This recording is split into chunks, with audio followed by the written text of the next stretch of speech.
Bueno, Creo Jorge, que... si me lo permites, te presento. Adelante. Hola a todos. Gracias por venir.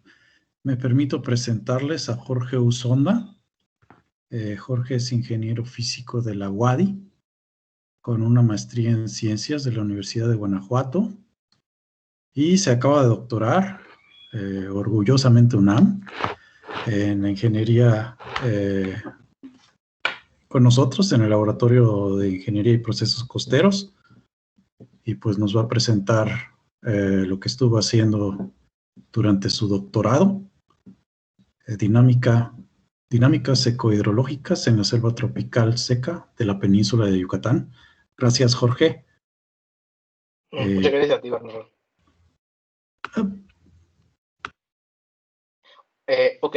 Muchas gracias, Bernardo, y muchas gracias a todos los que nos están observando en entiendo, es el primer seminario del Laboratorio de Ingeniería y Procesos Costeros. Un feliz año a todos los que nos están viendo, y muchas gracias por invitarme para ser parte, pues, del primer seminario.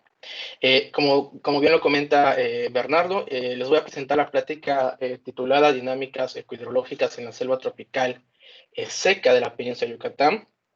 Este es un trabajo que surge de la investigación de doctorado que realicé allí en el instituto, en el Laboratorio de Ingeniería y Procesos Costeros, obviamente con mucho apoyo del Instituto de Ingeniería, de la UNAM y del Laboratorio Nacional de Resiliencia Costera. Para empezar, pues quisiera presentar al grupo de trabajo, el grupo que hizo posible que esta investigación se llevara a cabo, al doctor Bernardo Figueroa, quien es el investigador responsable del proyecto. En la parte técnica, pues contamos con el valioso apoyo del maestro en ingeniería Juan Gómez y de la maestra en ciencia Mariana Gómez. Realmente sin ellos el trabajo técnico, el experimento que les voy a presentar, pues no se hubiera llevado a cabo, ¿no? Gracias por esa parte. En la parte del asesoramiento técnico y colaboración, contamos con el apoyo del doctor Hugo Gutiérrez de la Universidad de Texas en El Paso, del doctor Luis Méndez de Litson, del doctor Enrico Yepes también de Litson, y por supuesto de la doctora Zulia Sánchez también del Instituto Tecnológico de Sonora. Colaboradores ahí del instituto, agradecemos por supuesto al doctor Pablo Sayas y al doctor César Canul, quienes además de contribuir bastante a la cuestión de algunas ideas que hemos platicado, tienen también ellos un experimento alrededor del sitio que nos ha permitido también intentar explorar nuevas cosas relacionadas a justamente la ecohidrología de la región. Y es justamente con esa parte que quisiera empezar este seminario, a recordar o más bien empezar a comentar qué es la ecohidrología, ¿no?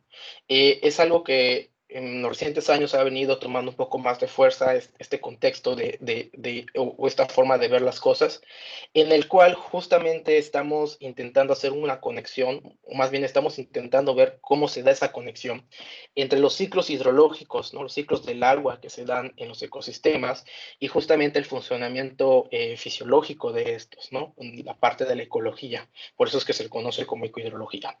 Y eso es muy importante porque si se piensa desde la parte más básica, pues las plantas toman agua para poder hacer fotosíntesis.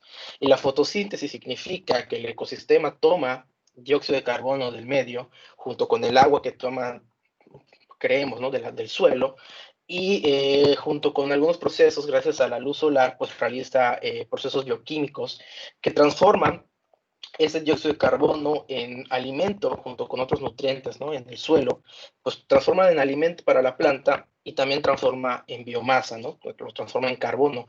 Es por eso que vemos que las plantas pueden crecer, pueden crear nuevos tallos, nuevas hojas. Entonces, en este contexto, ¿no? de cómo las plantas pueden tomar agua junto con el dióxido de carbono del medio para poder realizar este proceso fotosintético y a su vez producir nuevo material o biomasa, pues entonces es lógico pensar que existe una conexión muy fuerte entre ambos ciclos, el ciclo hidrológico y el ciclo de carbono o el ciclo ecológico del ecosistema. Entonces, cualquier cosa que pudiera meter perturbación sobre cualquiera de los dos ciclos, pues tendría que ser analizado y no solamente analizado, sino que es necesario también comprender cómo es el funcionamiento, la variabilidad frente a diversos factores que van cambiando, para poder entender cómo esas afectaciones pueden tener repercusiones en todo el ciclo de un ecosistema. Es por ello que la ecodrología es bastante importante en este marco de conocer cómo la variabilidad climática puede provocar cambios en cualquiera de los dos ciclos, ¿no? Y esto tiene particular interés porque si bien el efecto invernadero y el dióxido de carbono es algo hasta cierto punto natural que tenemos en el medio ambiente, sí es cierto también que desde la época industrial el ser humano ha roto ese balance, ¿no? Y ese balance se ha roto gracias a las emisiones que tenemos nosotros o que hemos estado aventando a la atmósfera.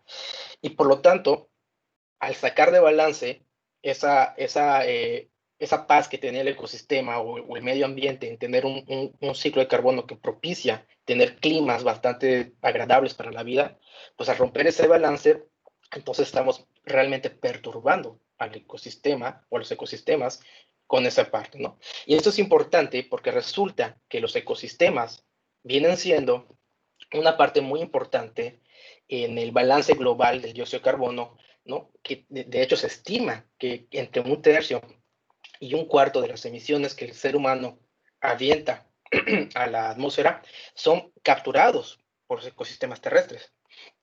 Y el problema es que gracias a la variabilidad climática hemos estado observando que muchos ecosistemas a lo largo del mundo han empezado a sufrir cambios muy drásticos en su cobertura vegetal, al tal punto de que en algunos casos ya se ha reportado una importante mortalidad en varios ecosistemas. Entonces, el hecho de que nosotros podamos perturbar con la variabilidad climática el comportamiento de los ecosistemas tiene una repercusión muy grande en la mortalidad de estos. Y esto, pues parece ser algo que va a venir más fuerte en los próximos años porque las proyecciones de cambio climático, pues no son tan alentadoras. De hecho, desde la década de los 60 en el país se ha estimado que la temperatura ha aumentado cerca de 0.85 grados en el verano y cerca de un grado punto 2 en el invierno. Y esto hace entonces que nuestro país sea un país más cálido y a su vez las proyecciones indican que no solamente va a ser más cálido, sino que también puede ser un país más seco, como muchas partes del mundo, ¿no? La precipitación se estima puede bajar, ¿no? La intensidad de las precipitaciones puede bajar y a su vez las intensidades entonces de las sequías van a ser más grandes, van a ser más intensas y además pues durante más tiempo, más prolongadas. Entonces es muy importante entender en este panorama de variabilidad climática, cómo es que los ecosistemas están funcionando actualmente, cómo le afecta dicha variabilidad para poder tener un punto de partida en el conocimiento de estos ecosistemas. En este contexto, lo que hemos hecho nosotros como un primer trabajo es intentar conocer el comportamiento ecohidrológico en todos los ecosistemas presentes en la península de Yucatán. Según la CONAMIO, que es uno de los órganos que tienen mayor, digamos, conocimiento sobre la diversidad de la biodiversidad del país, pues según el CONABIO, la CONABIO, pues dice que tenemos 6 ecosistemas principales en la península de Yucatán, ¿no? En la costa tenemos los manglares, en la parte noroeste de la península de Yucatán tenemos la selva baja caducifolia, esta que está aquí en rojo. Luego tenemos la selva media caducifolia, que es esta que está prácticamente en el centro del estado de Yucatán. Y en la parte más sur, ya más perteneciente a los estados de Quintana Roo y Campeche, tenemos la selva media perennifolia, una selva con una altura un poquito mayor, y al interior de esta selva lo que tenemos son pequeños fragmentos de selva baja perennifolia y selva alta perennifolia, ¿no? Más hacia la frontera sur de nuestro país. Entonces, podemos ver desde un principio que parece existir ¿cómo se llama? Una delimitación bien marcada de estos ecosistemas, donde los ecosistemas caducifolios se encuentran más en la parte noroeste, perdón, de la península, y la parte más húmeda, ¿no? o las selvas que son más húmedas, se encuentran justamente al sureste de la península. En este contexto, nosotros hemos intentado analizar, aparte de todos los ecosistemas, cómo es el comportamiento que se da en la selva que está aquí, la parte roja. Y en esta parte es muy importante porque este puntito azul que se ve aquí, donde está marcando el cursor, pues es la ciudad de Mérida. Entonces la ciudad de Mérida es una ciudad que está rodeada por esta selva baja y las partes amarillas son zonas que han sido sujetas ya a un cambio de uso de suelo. Son zonas que antes eran selva baja y ahora son zonas de manejo agrícola, manejo forestal o zonas urbanas, ¿no? Son zonas que ya dejaron de ser selva y eso es bastante drástico porque aquí les estoy presentando una imagen de cómo lucía la ciudad de Mérida en la década de los 80, hace veintitantos, casi 30 años, ¿no? Y aquí tenemos la ciudad hace unos 2 años, en el 2018, que es la última imagen que tenía el Google Timeline, y donde podemos ver justamente la expansión de esta mancha urbana alrededor de lo que es la ciudad de Mérida, ¿no? Y justamente mientras más crece la ciudad, pues el efecto contrario es que se reduce la selva natural que teníamos alrededor.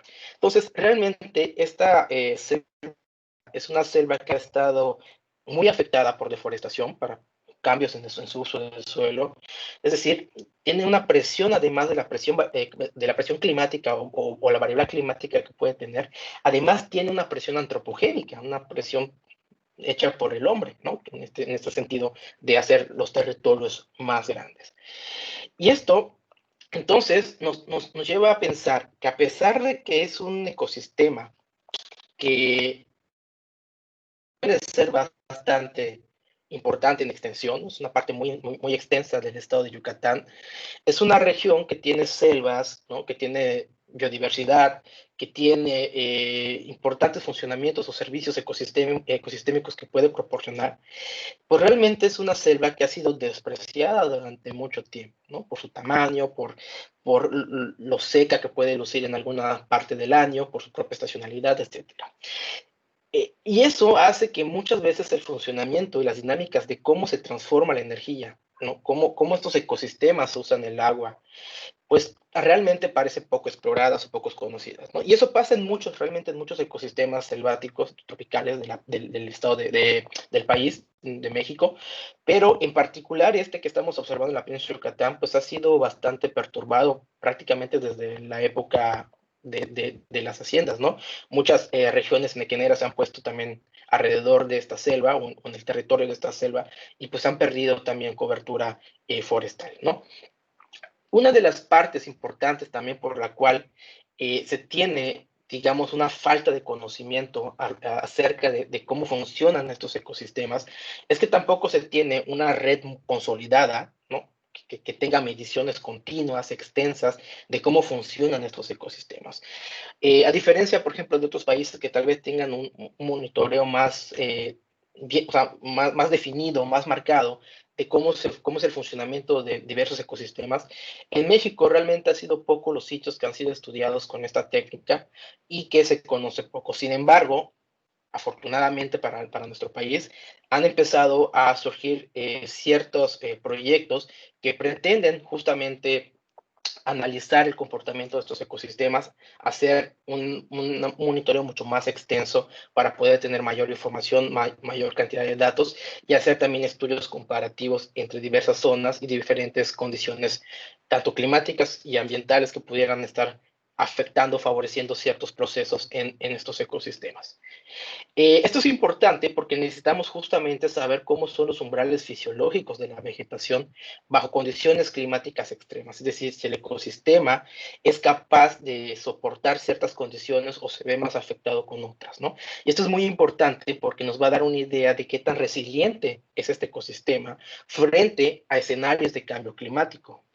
Y esto es importante porque conocer justamente cómo se dan estas dinámicas en los recursos hídricos y en la asimilación de carbono, que es la captura de carbono, pues nos va a decir entonces cómo es o qué tan productivo puede ser un ecosistema y sobre todo también nos puede decir qué perderíamos en dado caso de perder una extensión de este ecosistema, ¿no?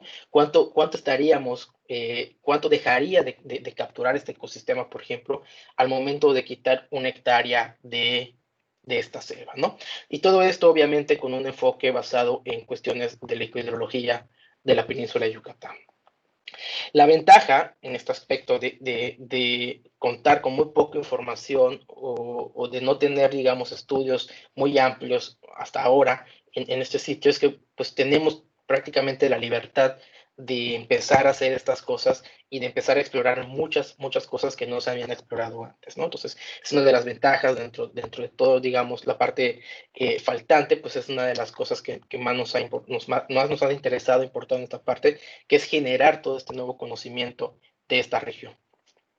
Por ello, justamente nos hemos puesto como objetivo, pues, estudiar cómo son las dinámicas interanuales, es decir, las dinámicas temporales de estos intercambios verticales en los flujos de agua y dióxido de carbono, empleando el método conocido como eddy covariance o covarianza de vórtices o de torbellinos, también se le llama en español.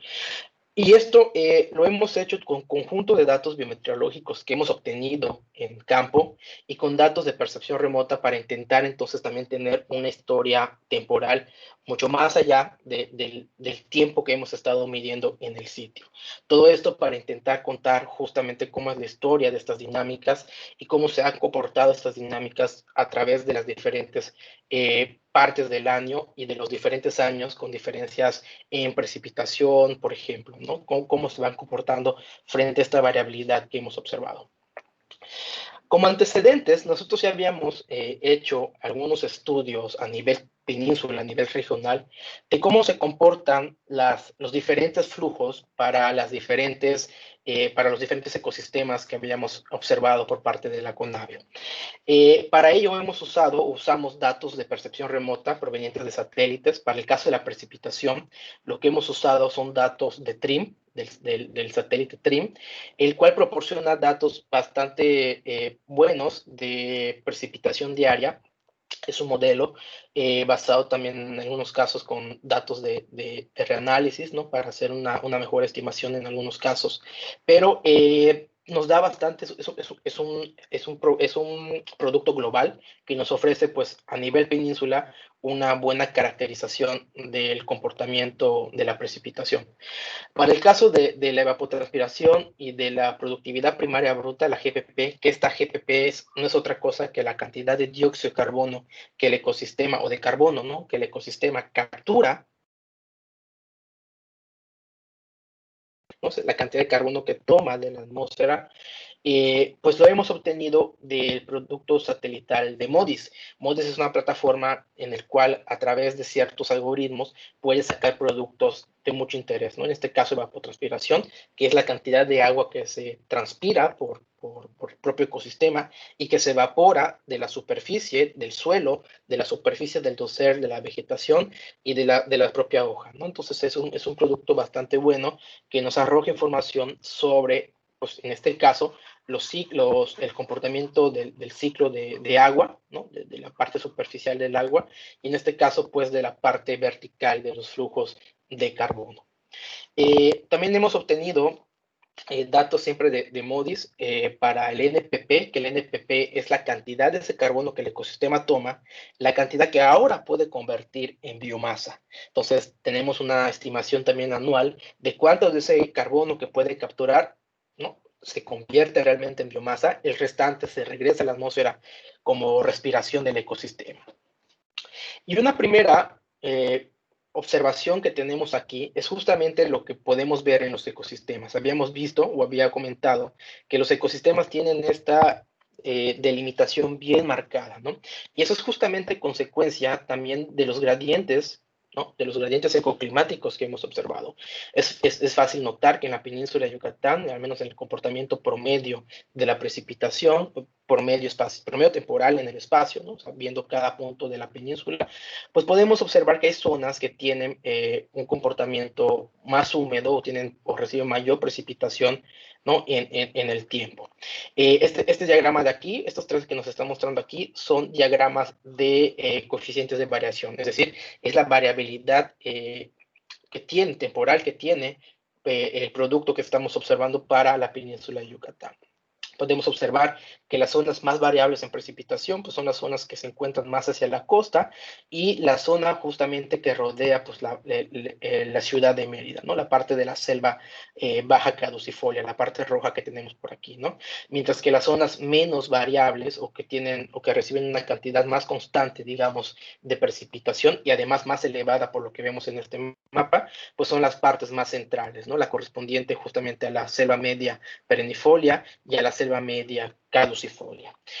Y algo muy importante es que justamente lo que habíamos comentado, ¿no? Si en verdad existe esta conexión, que sí lo hay, ¿no? Que es la conexión entre los ciclos hidrológicos y los ciclos ecohidrológicos, del ecosistema, entonces esperaríamos que existiera justamente esta conexión entre la evapotranspiración y la GPP del ecosistema. Y es justamente que si lo vemos, ¿no? Si ustedes ven los dos diagramas, tanto del promedio de la ET como el promedio de la GPP, pues espacialmente tienen esta conexión. Las zonas con menor valores de ET y de GPP son las zonas que están relacionadas a estas zonas amarillas, que son zonas en el cambio del uso del suelo, ¿no?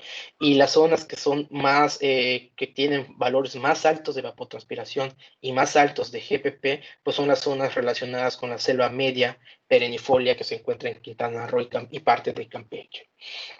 También podemos ver justamente que las zonas que tienen menor cantidad tanto de ET como de GPP, pues son las zonas que tienen una mayor variación anual, ¿no? El cambio en el uso del suelo pues provoca estas variaciones que no son, digamos, naturales, o sea, no están controladas por una cuestión propia del ecosistema, sino están más relacionadas a un cambio del uso del suelo.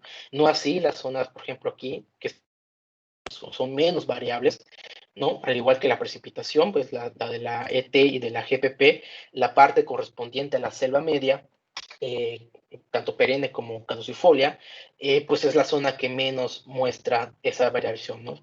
Muestra un comportamiento un poquito más constante, ¿no? Mientras que la parte de la ciudad, ¿no? Selva baja caducifolia, pues sí tiene zonas las que no están relacionadas al cambio de su suelo, sí muestran zonas de bastante variabilidad, como esta, por ejemplo, de aquí, que puede estar relacionada a este manchón que vemos por aquí.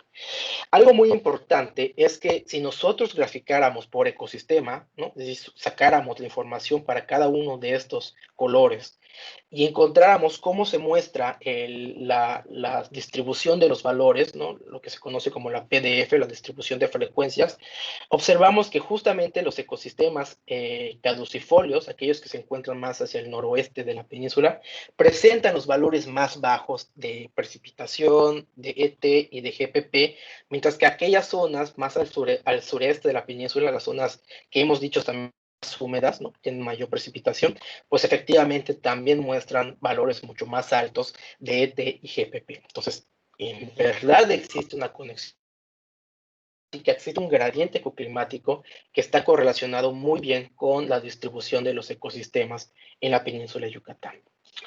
Y en este contexto nosotros hemos observado entonces solamente el ecosistema rojo, este que tenemos aquí, para ver cómo se comportan de manera anual estos comportamientos, ¿no? Lo que aquí estoy observando, lo que estoy mostrando, son, aquí perdón, me faltó poner, ¿no? Son los meses del año, enero, febrero, marzo, abril, mayo, junio, julio, agosto, septiembre, octubre, noviembre, diciembre y otra vez para finales de enero, ¿no? Y estos son prácticamente los valores que se muestran cada mes, ¿no? Las líneas de error es la variabilidad mensual, podríamos decir, para cada valor o temporal para cada valor de diferentes o de los diferentes productos que hemos analizado, ¿no? Las barras es la precipitación, la línea con puntos negros, con círculos, perdón, es la evapotranspiración, y en el panel de aquí arriba tenemos la GPP con los asteriscos, y el EDI, que el EDI es prácticamente el verdor del ecosistema, ¿no? Nos indica qué tan verde está el ecosistema en la observación que estamos haciendo. Un valor de EDI más cerca, en este caso de 0.7 o de 0.1, significaría que el ecosistema es bastante verde, mientras que un valor más cercano a 0.3 o más cercano a 0, mientras más bajo sea, significa que el ecosistema no tiene un verde muy grande, ¿no? Está luciendo más café, más apagado el ecosistema. Y justamente podemos ver que esta parte donde el ecosistema es menos verde, pues corresponde muy bien a la época en la que es más seco el ecosistema, ¿no? La época de sequía. Desde el inicio del año prácticamente hasta inicios de junio tenemos la parte seca, ¿no? El invierno prácticamente también es algo seco, salvo que en el invierno como ahora tenemos algunos eventos de precipitación por entradas de frente frío u otras características, ¿no? Pero en la parte de la época de lluvia, ¿no? Empezando para junio y más o menos terminando prácticamente un poco más del 70% de la precipitación anual. Y es en esta parte del año en donde la evapotranspiración aumenta, tiene mayor disponibilidad de agua, pues entonces se puede evapotranspirar más. Y al evapotranspirar más, quiere decir que el ecosistema también está tomando agua del medio para hacer fotosíntesis y por lo tanto estamos observando también que la GPP del ecosistema aumenta para esas épocas, ¿no? En la época seca se mantiene a un nivel relativamente bajo. Algo que nos sorprende es que no es completamente bajo, ¿no? Es decir, el ecosistema, a pesar de que su verdor baja, la productividad del mismo, pues realmente tiende a los mismos niveles. Quiere decir que el ecosistema, a pesar de que pierde mucha cantidad de sus hojas, recordemos que es un sistema caducifolio que tira hojas, sigue haciendo fotosíntesis de alguna manera, ¿no? O sigue haciendo un poco de fotosíntesis, pero a un nivel relativamente bajo, pero no lo suficiente como para decir que no existe fotosíntesis en esa época del año. Pero obviamente cuando viene la precipitación, los valores más altos de precipitación, este valor pues tiende a aumentar.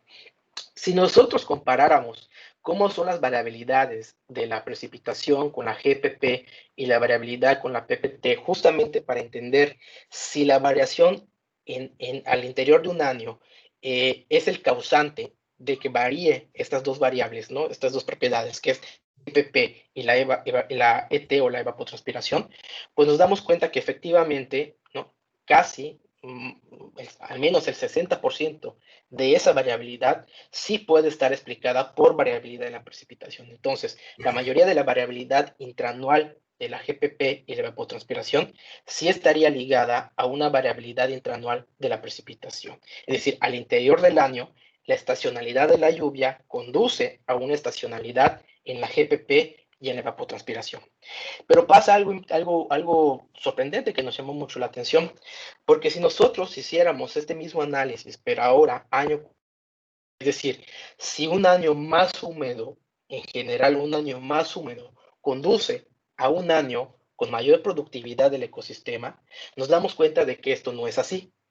Es decir, al interior del año, la estacionalidad sí conduce a la estacionalidad de la lluvia, sí conduce a la estacionalidad de la GPP y de la ET, pero a nivel anual, un año más húmedo no necesariamente implica un año más productivo. Y esto lo podemos ver en las líneas de aquí, en donde les estoy mostrando prácticamente los valores promedios de la GPP, la cantidad de carbono que el ecosistema toma de la atmósfera, es la cantidad que ese carbono se puede convertir en biomasa. Cada una de las líneas corresponde a cada uno de los ecosistemas. En este caso, les pido se enfoquen en la parte roja, que es el ecosistema del cual estamos hablando en esta ocasión, ¿no? En estos dos paneles de aquí, bueno, en realidad el segundo, el tercero no lo vamos a manejar porque son los ecosistemas perennifolios. Nos vamos a enfocar en las columnas rojas y en la línea roja. La columna no es otra cosa que la anomalía de precipitación, es decir, anualmente ese año fue más húmedo o menos húmedo de los 15 años que hemos observado en este periodo de datos de percepción remota, ¿no?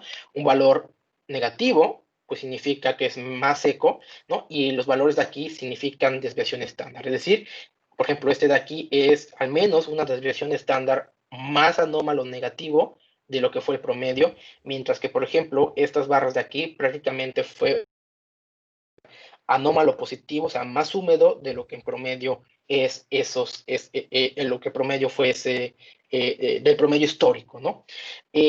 Las líneas lo que nos están mostrando es el balance superficial de agua, es decir, la resta entre la precipitación y la evapotranspiración.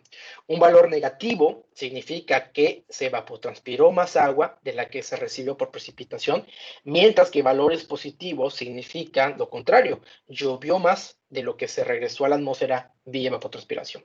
Si comparamos, por ejemplo, los ecosistemas, en este caso la selva media, caducifolia y el manglar, podemos ver que aquí existen años en los que se tienen un balance superficial positivo, es decir, tenemos un superávit de agua superficial, tenemos más lluvia de la que se evapotranspiró.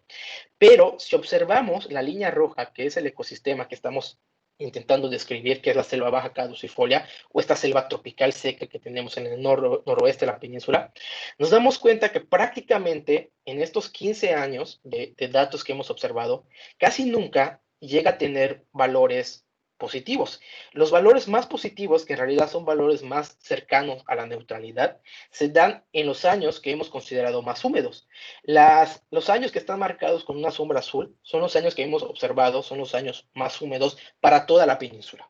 Mientras que los valores, las zonas marcadas con este rojo o rosado, son los años que hemos considerado los más secos para toda la península. Entonces, de manera general, podemos ver que este ecosistema, la selva seca tropical del noroeste de la península, pues casi nunca tiene valores positivos en este balance. Prácticamente todos los años evapotranspira más agua de la que recibe por precipitación. Y esto se ve un poquito más acentuado en el año seco del 2009, pero en realidad es bastante variable este comportamiento. Y en el caso de la GPP, justamente está lo que observábamos, ¿no? Por ejemplo, si observamos el 2004, que hemos considerado como un año bastante seco, nos damos cuenta que ese año no se tiene un valor de productividad bajo, sino se tiene hasta 2005, a pesar de que el 2005 fue un año considerado bastante húmedo, perdón, no, anormalmente húmedo. Y parece ser que después, ¿no? Otra vez aumenta el valor de esta productividad al año siguiente, 2006, que sí es un año húmedo. Entonces pareciera que el comportamiento de este ecosistema, y en particular de todos los ecosistemas de la península, no muestran una respuesta inmediata a las condiciones anuales en la precipitación. O sea, ¿a qué me refiero? A que si ese año fue lo suficientemente húmedo, no vamos a esperar que el ecosistema sea lo suficientemente productivo. Este comportamiento se ve hasta años después, ¿no? Años siguientes. Y por consiguiente, el comportamiento que vemos este año es consecuencia de lo que observamos años en el pasado. En algunos casos parece ser que las condiciones sí se dan para que la respuesta sea lo suficientemente inmediata. Por ejemplo, en el 2009, que fue un año muy húmedo para toda la península, fue realmente un año bastante húmedo, ese año sí se tuvo los valores más bajos registrados en la productividad del ecosistema. Pero el 2013, que es el opuesto, que fue un año bastante húmedo en este lapso de tiempo, pues vemos que no se tuvo los valores más altos, sino se tuvo o empezó a subir hasta los años siguientes, en este caso el 2014. Entonces, lo que podemos sacar de este primer análisis de qué es lo que sucede de manera intraanual e interanual para este ecosistema, que es la selva baja caducifolia, es que efectivamente el ecosistema tiene una estacionalidad muy marcada. Es decir, la estacionalidad de la lluvia conduce a una estacionalidad en la GPP y en la evapotranspiración. Pero de manera interanual no existe correlación, al menos puntualmente, o sea, en el tiempo es para un año muy húmedo no existe una relación de tener un año muy productivo, ¿no? Ni para la evapotranspiración ni para la GPP. Por lo cual llegamos a la conclusión de que este ecosistema no responde de manera inmediata a la variabilidad anual en la precipitación, sino a un historial de trayectoria o un historial de humedad, es decir, viendo cómo el ecosistema se ha estado comportando en el pasado, podemos entender cómo se comportará en este año y cómo se comportará en los años siguientes. Por ello, frente a este panorama de saber qué tanto puede afectar la variabilidad de un año en los años posteriores o venideros, decidimos en el 2016 instalar un sitio de monitoreo, una torre de flujos, que cuenta realmente con un buen sistema de medición, tiene un sistema, un anemómetro sónico, y tiene un analizador de gases infrarrojo que nos va a permitir medir los flujos de dos gases de importancia, ¿no? El dióxido de carbono y el vapor de agua, que nos va a permitir saber si el ecosistema está capturando o está liberando estos gases hacia la atmósfera. Pero también tenemos sistemas biometeorológicos que nos están midiendo precipitación, nos están midiendo radiación, humedad en el suelo, en la atmósfera, varios tipos de datos biometeorológicos que nos va a permitir tener una conexión entre lo que observamos con los flujos y las condiciones. Con ello, lo que hemos hecho es pues, una serie de análisis basados en la covarianza de vórtices para justamente saber cómo son las dinámicas temporales de estos flujos, ¿no? En particular, del flujo que libera el ecosistema y de su partición, ¿no? Este flujo vamos a ver que se parte en dos segmentos, ¿no? Tenemos la parte relacionada justamente al GPP, que es la captura de dióxido de carbono, y la parte relacionada a la respiración, que es la parte que el ecosistema regresa a la atmósfera. El sitio de monitoreo se localiza a 14 kilómetros de la costa yucateca y también como a 14 kilómetros de la carretera Junucmás-Izal. Está dentro de la zona de selva baja, la selva que estamos interesados en observar, pertenecientes a la zona de la Reserva Estatal del Palmar. Es una zona que muestra un grado bastante bueno de conservación, al menos lo que hemos observado visualmente, ¿no? No tenemos ningún registro de perturbación por parte del hombre, aunque sí hay algunos registros de que posiblemente los huracanes Gilberto y Isidoro pudieron haber tenido afectación en esta zona, pero es una zona que tiene un buen grado de conservación, ¿no? Tiene un dosel de aproximadamente 11 metros de altura y al menos tenemos 4 kilómetros a la redonda de selva bastante bien conservada. Entonces, el acceso relativamente fácil de la zona, el estar localizado en una reserva estatal y el tener una zona bastante buena o sin perturbación alrededor del sitio, pues la hizo idónea para que pudiéramos justamente ahí plantar este sitio de monitoreo, esta torre de 24 metros de altura, en donde tenemos localizado pues, todos estos instrumentos, ¿no? Los analizadores de gas infrarrojo y anemómetro sónico que hacen el sistema de covariance, pero también tenemos sistemas de radiación neta, radiación fotosintéticamente activa, radiación global, tenemos precipitación, tenemos registradores donde se están guardando los datos, tenemos información del suelo, la humedad del suelo, el flujo de calor en el suelo, temperatura del aire y humedad, temperatura superficial tanto del suelo, ¿no? de la superficie del suelo, como de la superficie del dosel o de la vegetación.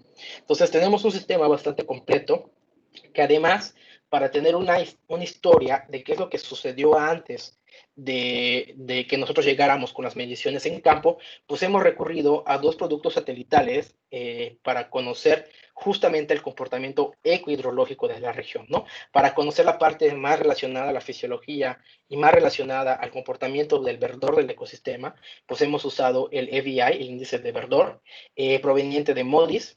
Y para el caso de la precipitación hemos usado un producto que se basa en TRIM, pero que este producto es bastante novedoso en el sentido de que integra mediciones de estaciones meteorológicas. En México integra las de Conagua y ofrece una estimación mucho más precisa de lo que es la precipitación diaria en un sitio. Con ello, hemos obtenido los siguientes resultados, ¿no? Les voy a presentar los resultados más novedosos que hemos tenido en este experimento. Y aquí lo que estamos viendo es el intercambio neto del ecosistema. Esto lo que significa es si el carbono o el dióxido de carbono tendríamos valores positivos, es como si fuera un flujo vectorial, ¿no? Hacia arriba, ¿no? Positivo, pues es un flujo que se libera hacia la atmósfera, y la parte negativo, pues es un flujo que va hacia abajo, y lo que indica es que el ecosistema está capturando ese dióxido de carbono, ¿no? Y esto es el tiempo en estos prácticamente 2.6 años de datos que teníamos o que tenemos, y lo que podemos observar es justamente el comportamiento dinámico del ecosistema, en donde si ustedes se dan cuenta, podemos ver que existen ciertos picos en los que aumenta y desciende este flujo. Estos picos están muy relacionados a los pulsos de precipitación, que son estas barras azules que vemos aquí, ¿no? Entonces, este comportamiento variable que tiene el flujo, el intercambio neto del ecosistema, está relacionado, bastante bien relacionado, a los pulsos de precipitación y obviamente a la cantidad de agua que el suelo tiene, que es esta línea negra, donde podemos ver la respuesta también del suelo a los pulsos de precipitación. La línea roja que tenemos en este es efectivamente el EVI, es decir, es el índice de verdor, en donde justamente lo mismo que habíamos observado en la parte general, observar para este sitio que cuando llegan las primeras lluvias de la temporada, pues el ecosistema empieza a reverdecer, ¿no? Se mantiene con cierto verdor y al final de la temporada de lluvia empieza a cenecer, ¿no? Empieza a quedar un poquito más gris, empieza a tirar empieza a tirar las hojas y el ecosistema vuelve a reactivarse, vuelve a crecer con la llegada de la siguiente temporada de lluvias, ¿no? Es un comportamiento muy estacional. Algo que nos llama bastante la atención en el flujo de neto del ecosistema es estos picos de carbono, ¿no? Esta liberación de carbono, que en algunos años, ¿no? Por ejemplo, en este caso el 2017, de los 3 años que tenemos, el 2017, es el año en el que más fuerte se observa esta liberación de carbono. No así el 2018 ni el 2019, en donde estos valores suelen ser pequeños.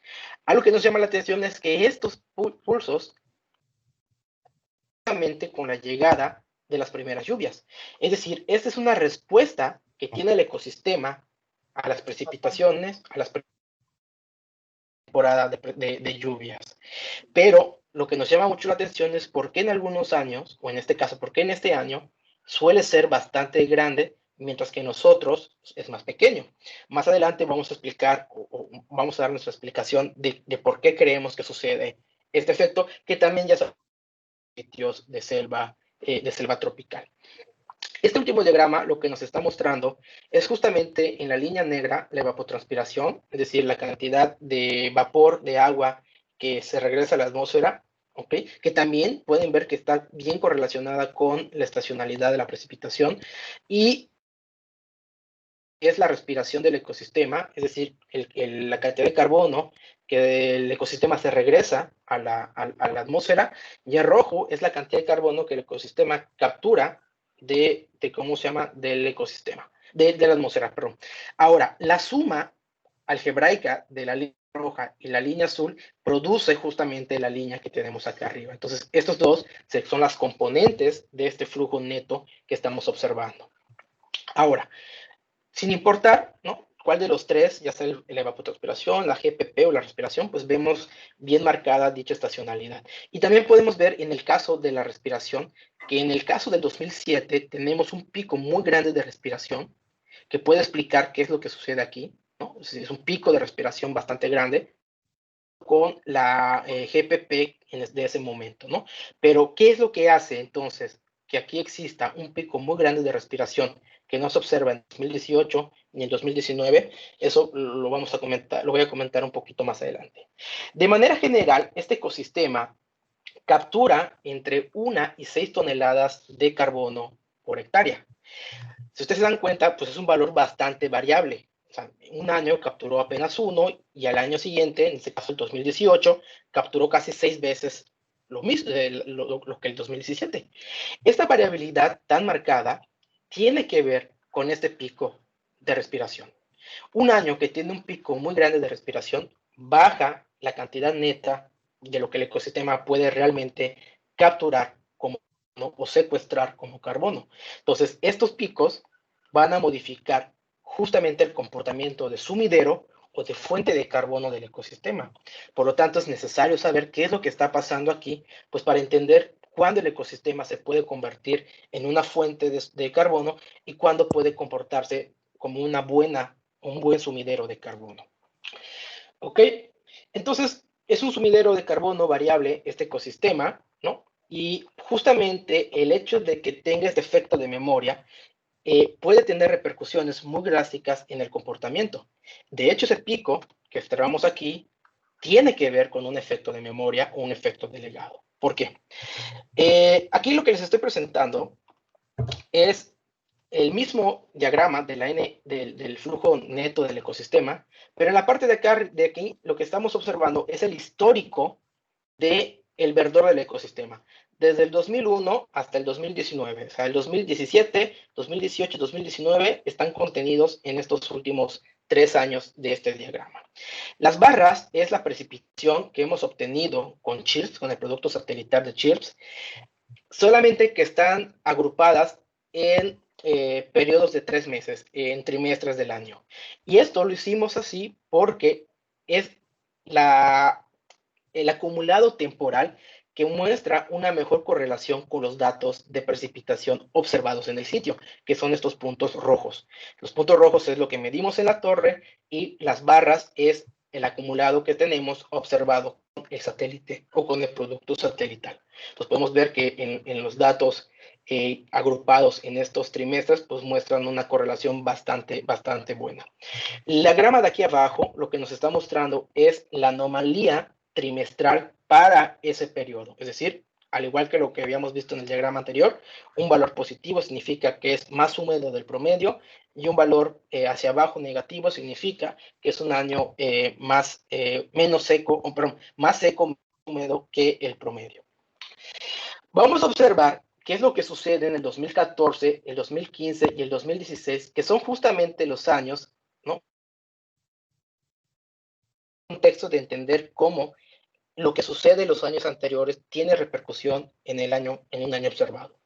Si nosotros el 2015 y el 2016 podemos observar que son años en donde la parte seca del año, la parte donde el ecosistema pierde la mayor parte de sus hojas, se vuelve más café, pues esos 3 años realmente no tuvo valores muy bajos. Es decir, el ecosistema se mantuvo relativamente verde comparado, por ejemplo, con el 2012, comparada, por ejemplo, con el 2009, que fue un año muy seco, con el 2004, 2005, ¿no? Que son valores bastante elevados, bastante verdes, podríamos decir. Pero no así el 2017. El 2017 es un año, ¿no? En el año que observamos ese pico, que la temporada de secas, el ecosistema perdió gran cantidad de las hojas. Nosotros creemos que este comportamiento de tener 3 años con valores relativamente altos de verdor, lo cual podría significar que el ecosistema no tiró gran parte de sus hojas, sino que las mantuvo, pero que un año después, el 2017, tira una gran cantidad de esas hojas, lo podemos ver como que el ecosistema estuvo ganando mucha biomasa que finalmente tira hacia el suelo, ¿no? Hacia la parte del suelo este año, que fue bastante menor el índice de verdor, ¿no? O sea, aquí captura bastante biomasa o genera bastante biomasa y finalmente en el 2017 la deposita en el suelo. La atención, ¿no? Esto perdón, lo podemos observar justamente con evidencia visual. Aquí tenemos una foto tomada en mayo del 2016 que correspondería a esta parte y esta es una foto tomada en mayo del 2017 que corresponde a esta parte, ¿no? Entonces, visualmente se puede ver que efectivamente el ecosistema, hay partes, ¿no?, del ecosistema que aún continúan verdes, bastante verdes, a pesar de ser la época más seca del año comparada con el 2017. Ahora, si nosotros vemos cómo fueron esas épocas secas del año, pues realmente nos podemos dar cuenta que sí son bastante secas, ¿no? Y aquí es donde surge la pregunta, ¿cómo es que el ecosistema puede mantenerse verde si en ese momento, ¿no?, la precipitación es mucho más anómala de lo que en promedio es? Es decir, no está recibiendo tanta agua por precipitación como para mantenerse verde.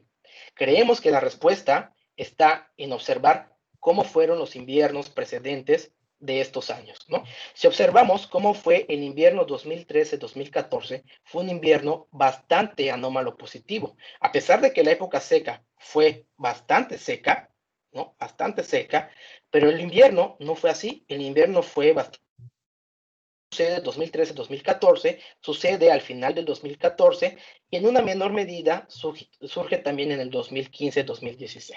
De hecho, en el 2015-2016 es menor y posiblemente ese sea el efecto de tener este piquito más bajo que en el 2014-2015. Pero si nosotros observamos el 2017, nos damos cuenta que fue bastante anómalo. Esta anomalía negativa puede explicar por qué el ecosistema en la época seca pues se volvió bastante, o sea, se volvió menos verde de lo que se comportó los años anteriores. Es decir, en pocas palabras, los inviernos precedentes en este ecosistema conducen a que la época seca se comporte de una manera más verde o menos verde, dependiendo si fue más anómalo positivo el invierno o, o más anómalo negativo el invierno. Entonces, es un efecto de memoria, es un efecto que sucedió meses anteriores, ¿no?, en el invierno para este ecosistema. Y justamente, es de estos tres años, perdón, junto, ¿no? Es decir, teníamos 3 años que estuvo capturando el ecosistema suficiente biomasa, la cual puede depositarlo en el 2017 por la pérdida de este material. Y si nosotros observamos justamente estos dos comportamientos, ¿no? La temporada de lluvia del 2017 fue relativamente normal, tuvo una cantidad normal de lluvia. Entonces, creemos que el hecho de tener con una temporada de lluvias con suficiente agua hace que se pueda reactivar los mecanismos de descomposición en el suelo, a observar este comportamiento de fuente de dióxido de carbono hacia la atmósfera. Es decir, es una respuesta que se tiene por la cantidad de material acumulada y las condiciones de lluvia en ese momento. Entonces, corresponde a un efecto sí de memoria, por cómo estuvo el ecosistema comportándose relativamente con el agua de los inviernos, pero también responde a qué tan bueno fue la temporada de lluvias con el material que tiene disponible para hacer de la materia orgánica.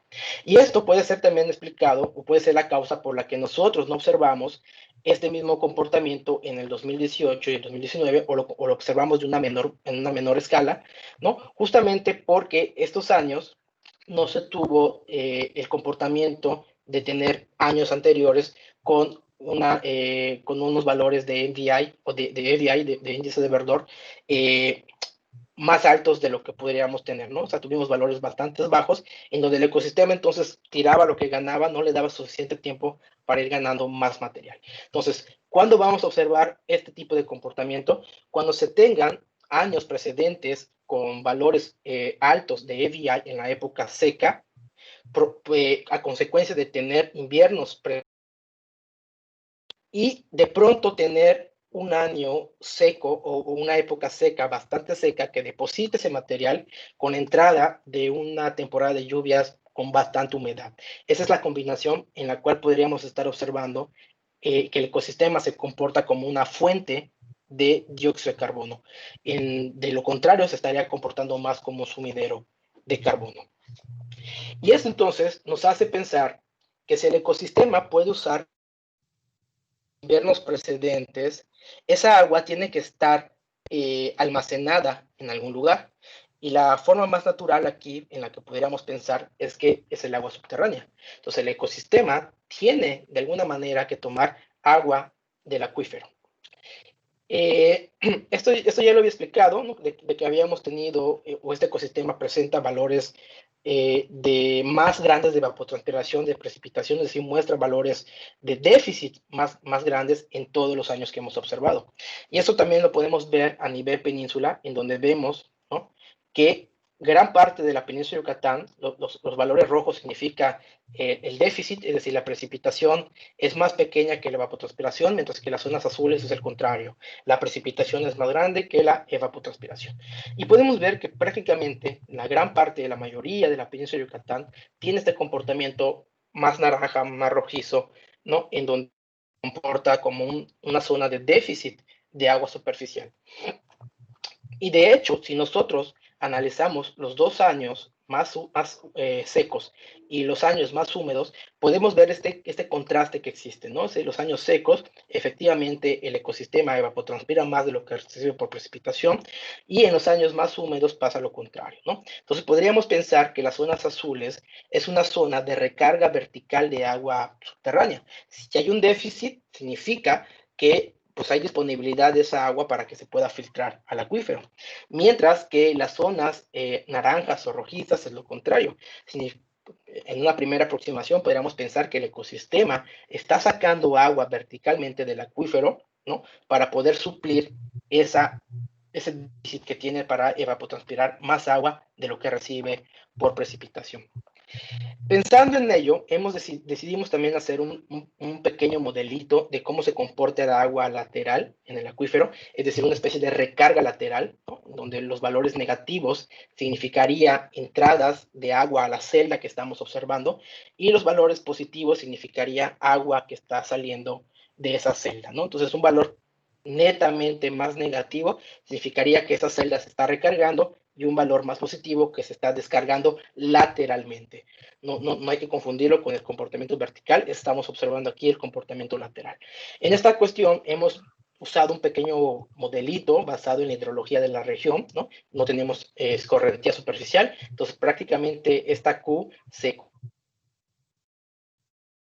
evapotranspiración y los cambios en el almacenamiento de agua, donde estos cambios pues, pueden estar dadas por el almacenamiento en la parte saturada del acuífero, el groundwater, o en la parte menos saturada, la zona badosa, que viene siendo pues, los primeros metros de suelo que tenemos en la región. Hemos usado algunos productos satelitales para poder hacer este análisis y este es un diagrama que nos muestra justamente el comportamiento de estas componentes para toda. Podemos observar algo muy interesante. Los años que hemos visto se comportan como años de déficit de agua, años en los cuales tenemos justamente una recarga lateral de agua subterránea. Es decir, cuando el ecosistema necesita suplir más agua superficialmente, esta es capaz de hacerlo a través de los flujos laterales que toma, o sea, que tiene la península de Yucatán. Pero algo muy importante es que lo estaría tomando del agua proveniente de la parte de la zona no saturada. Observamos anualmente esos años, la cantidad de reservorio de agua en el suelo disminuye. Entonces, quiere decir que si está entrando agua lateral y uno de los reservorios está disminuyendo, es porque creemos que el ecosistema está tomando agua de esa parte, en este caso, del suelo o de la zona no saturada. En algunos casos, estos que están aquí con naranjas, parece ser que no solamente se toma agua del suelo, sino que agua de la parte saturada o la parte del groundwater, ¿no? La parte del acuífero en sí. Entonces, si observamos con este pequeño modelito que el ecosistema, cuando necesita suplir ese déficit de agua superficial, es capaz de hacerlo a través de las recargas laterales, tomando agua de los reservorios en un primer nivel del suelo y cuando lo necesita del acuífero. Cosa contraria pasa en los años que hemos considerado como más húmedos, los años donde tenemos un superávit de agua superficial. ¿Qué sucede con ese exceso de agua que tenemos en la península en esos años? Pues se va hacia los almacenamientos del suelo. Es decir, cuando existe un déficit, un superávit de agua por lluvia, el primer lugar que se rellena o el primer lugar que se ve beneficiado es la zona no saturada. Pero cuando el ecosistema está tomando agua porque necesita, porque no puede suplir ese déficit, lo está tomando justamente de este reservorio, y en algunos casos del agua del acuífero, del agua más profunda. Esto también lo hemos observado, y con esta diapositiva voy a terminar, que es como la parte más importante que integra el comportamiento de este ecosistema. Observamos el mismo comportamiento. Este diagrama de aquí es la precipitación acumulada. Ver que en este caso, para nuestro sitio, el 2017 fue un año más húmedo que el 2018, pero también podemos ver que el 2017 transpiró más que el 2018. Y en general, los 2 años se evapotranspira más de lo que se recibe por precipitación. Podemos ver que cerca de 1,150 milímetros se evapotranspira en el 2017, cuando solamente se recibió cerca de 600. De hecho, una razón de aproximadamente 1.7 veces, ¿no? Que se evapotranspira más de lo que se recibe por precipitación. Entonces, el ecosistema tiene que estar tomando agua del acuífero. Para ello, hemos usado una resta de estos dos de estas dos variables, ¿no? Las hemos restado para observar cómo se comporta el déficit, el acumulado del déficit a lo largo de estos 2 años. Lo primero que podemos observar es que efectivamente el 2017 es un año que tiene una evapotranspiración más elevada que el 2018. Estas pendientes lo que indica es que el ecosistema, a pesar de no estar recibiendo agua, sigue evapotranspirando. ¿Qué sucede cuando el ecosistema recibe precipitación como en estas partes? Bueno, entonces el déficit tiende a convertirse o tiende a volverse menos negativo, pero nunca va a sobrepasar la cantidad de cero. Estas partes que vemos sombreadas, en realidad es la cantidad, es el periodo de tiempo, perdón, donde la cantidad de lluvia que cae por precipitación puede suplir la misma cantidad que está transpirando. Y es en estos momentos en donde el ecosistema, la evapotranspiración del ecosistema, podría realmente estar siendo suplida por precipitación. Pero cuando deja de haber esta precipitación, el ecosistema sigue evapotranspirando. El déficit se sigue volviendo negativo. Eso significa que el ecosistema está tomando agua de otra fuente, en este caso del acuífero. Aquí abajo lo que tenemos es el tiempo en el que la lluvia puede suplir dicha evapotranspiración. Si nosotros sumamos la cantidad de días del año en el cual la lluvia puede suplir la evapotranspiración, nos damos cuenta que apenas es el 40% del tiempo. Quiere decir que el 60% del tiempo el ecosistema está empleando agua almacenada en alguna parte.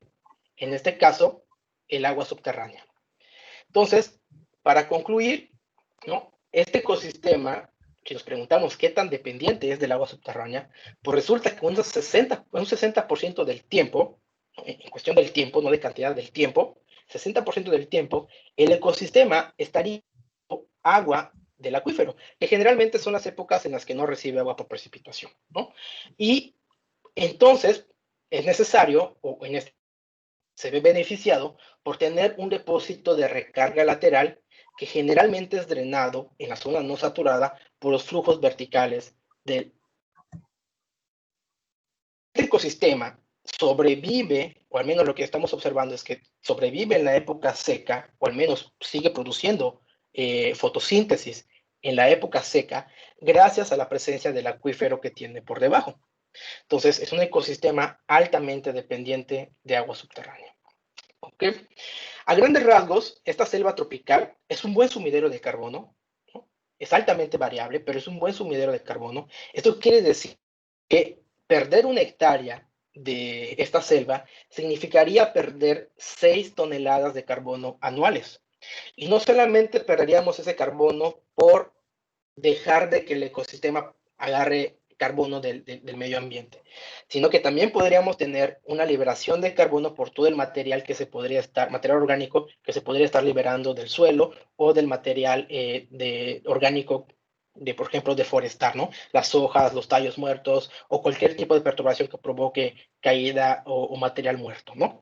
Entonces, sí es un buen sumidero, no se tiene que despreciar en ese aspecto, es un buen sumidero de carbono, sí es bastante variable, pero esa variabilidad depende de las condiciones, de la variabilidad propia de la precipitación, ¿no? Entonces, justamente la variabilidad intraanual, perdón, de los flujos de carbono y del vapor del agua o de la evapotranspiración son modulados por la estacionalidad de la precipitación. La estacionalidad de la precipitación conduce a la estacionalidad de estos flujos. Ahora, en materia interanual, lo que hemos observado es que el ecosistema no responde de manera inmediata a esta variabilidad de precipitación, sino muestra más un comportamiento de trayectoria, una especie de inercia que tiene de los años anteriores, una especie de efecto de memoria o de legado. Y finalmente, con lo que terminamos, es que este ecosistema es un ecosistema altamente dependiente de agua subterránea. Y ya para terminar, pues agradecer a las instituciones que hicieron posible esta investigación y el desarrollo de mi doctorado, a la UNAM, por supuesto, al Instituto de Ingeniería, al Laboratorio Nacional de Resiliencia Costera, al IPC, al Laboratorio de Ingeniería de Procesos Costeros, al CONACYT, a la Universidad de Texas en El Paso y al Instituto Tecnológico de Sonora. Pues muchas gracias y espero que hayan disfrutado la plática.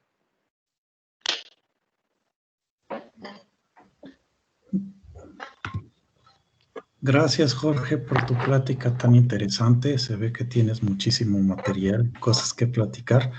Bastante. Ahora, gracias también a todos los asistentes, a quienes les pido que pues hagan sus preguntas. En caso de tener preguntas, pues levanten la mano. Y como sugerencia, les sugiero, al hacer sus preguntas, prender su micrófono y su cámara, de preferencia, para humanizar un poquito más esta interacción a distancia. ¿Tenemos preguntas? A ver.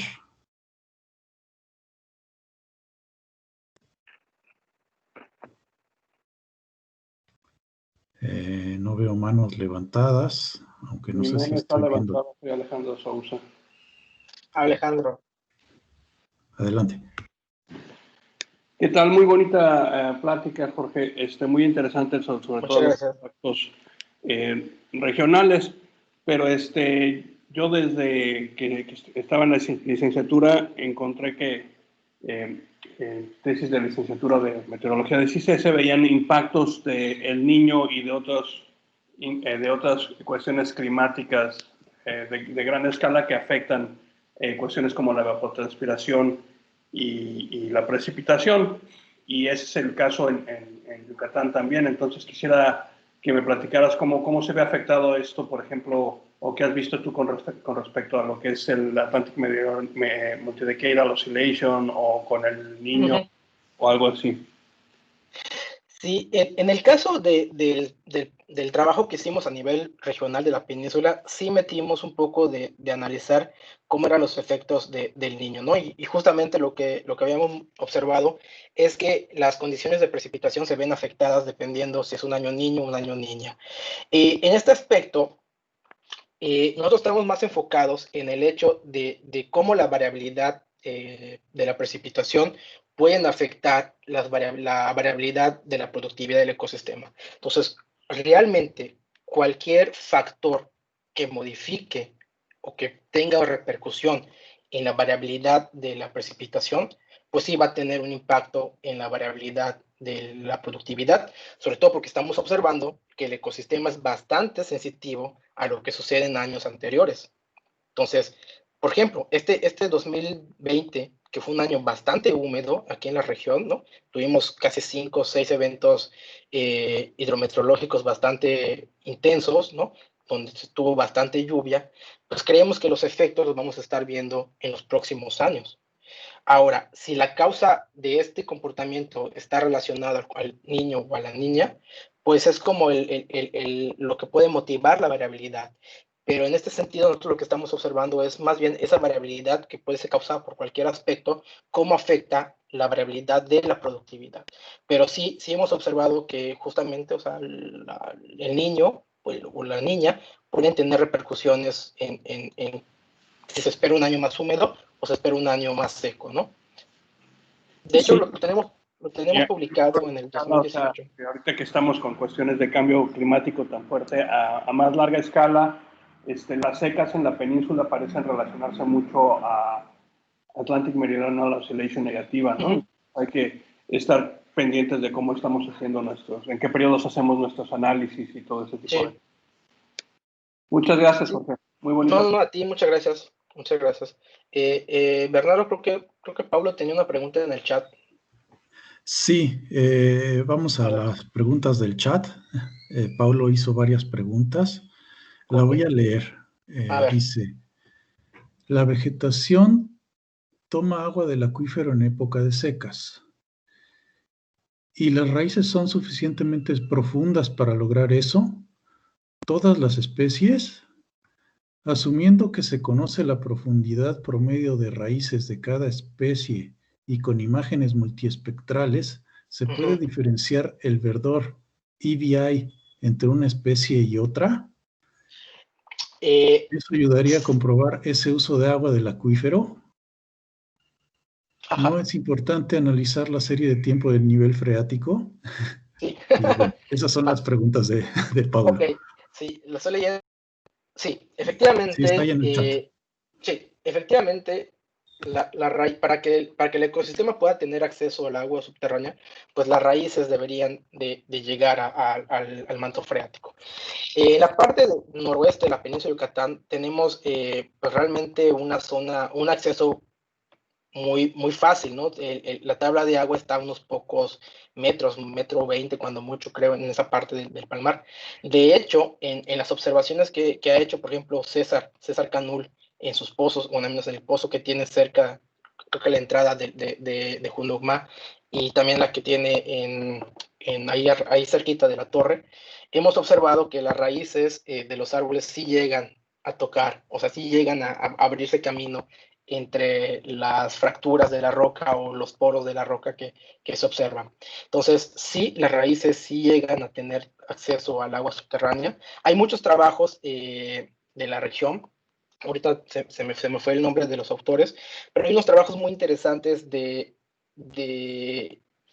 cómo el agua, ¿no? Cómo el agua de precipitación que se llega a filtrar puede permanecer durante mucho tiempo en la zona no saturada, que vendría siendo la zona que se conoce como el SASCAP.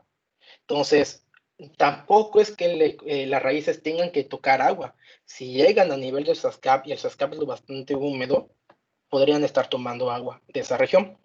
Ahora, ¿qué especies? Y si son todas, eso sí, aún no lo hemos explorado. Creemos que no pueden ser todas, ¿no? Y por eso posiblemente vemos estos parches en la imagen que les había mostrado del 2016. Podemos ver parches en donde algunos árboles se ven verdes y otros se ven un poquito más cafés. Entonces puede ser también que algunas especies sí logran hacer esto y otras no. Algunas especies también dependen de su propia fisiología, ¿no? Tal vez ellas no necesitan agua durante la época seca o no necesitan tener este acceso, simplemente esperan el agua de precipitación para poder funcionar. En este contexto, de si las imágenes espectrales del AVI pueden darnos idea de qué especies pueden ser las que toman agua y cuáles no, sí podría ser si la imagen espectral tiene la suficiente resolución para diferenciar entre una especie y la otra, ¿no? Sí podría ser. Creemos que podríamos al menos saber si existe especies que tienen este comportamiento de AVI más marcado o más alto en la época seca y otras que tal vez se mantienen más senescentes en esa época, ¿no? Sí es importante analizar la serie de tiempo a nivel freático. De hecho, es uno de los planes que tenemos a futuro, hacer ese tipo de análisis con César Canul y con el doctor Pablo, por supuesto. Y es para saber justamente, no solo saber si el ecosistema tiene o no acceso y en qué momento tiene acceso, sino también tenemos algunos planes ahí para saber, tal vez con isotopía, en qué momento el ecosistema podría estar tomando agua del acuífero. Podría ser que el ecosistema lo esté tomando siempre, o sea, que llueva, no pele el agua de lluvia se almacena y el ecosistema se nutre del agua del acuífero, sin importar si llovió, y la lluvia nada más sirve para rellenar el acuífero. Podría ser. O podría ser que el ecosistema en la época de lluvia dice, tomo agua de lluvia y cuando necesito tomo agua del acuífero, ¿no? Entonces, para justamente saber en qué momento está tomando agua del acuífero, pues tendríamos que hacer no solamente un análisis de la serie de tiempo del nivel, sino también tal vez conocer con isotopía cuál es la firma del agua que está tomando el ecosistema. Sí, exacto. Está muy interesante, Jorge. Está muy interesante eso y sí creo que daría para hacer un análisis con relación al nivel, a la serie de tiempo del nivel freático y cuáles son las especies que sí aguantan un nivel freático bajo y cuáles no, para lo cual quizás las imágenes de satélite no tienen la resolución suficiente, ¿verdad?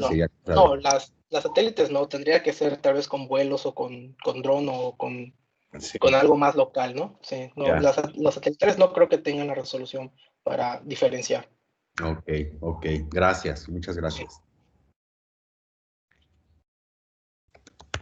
Bueno, pues no veo más manos levantadas. Yo nomás te quería preguntar, Jorge, yo levanto mi mano. Ok, adelante. Ahí está mi mano. Un poquito nada más, en una frase, digamos, tú me diste cosas en campo y también tienes mediciones remotas, digamos, por satélite. Hay cosas que mediste en campo que no se detectan en el satélite y viceversa. ¿Y qué tan local es tu medición de campo? ¿Mides un punto? ¿Mides un área? Bueno, muy buena pregunta.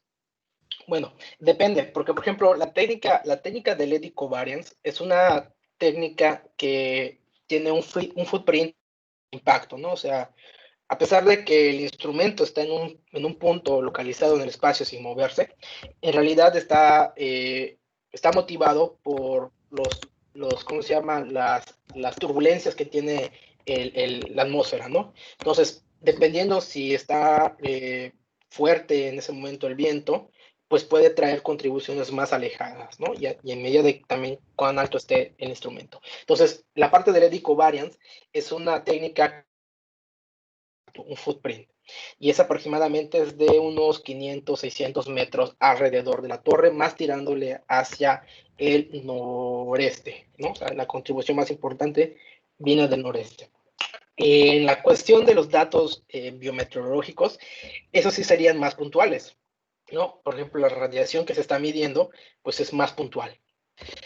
Pero si quisiéramos comparar, por ejemplo, o lo que nosotros hicimos al comparar lo que veíamos o lo que vemos con los datos satelitales y lo que observamos en el sitio, porque sí podríamos comparar, por ejemplo, y hemos hecho la comparación de GPP de MODIS con GPP de la torre con ET del satélite.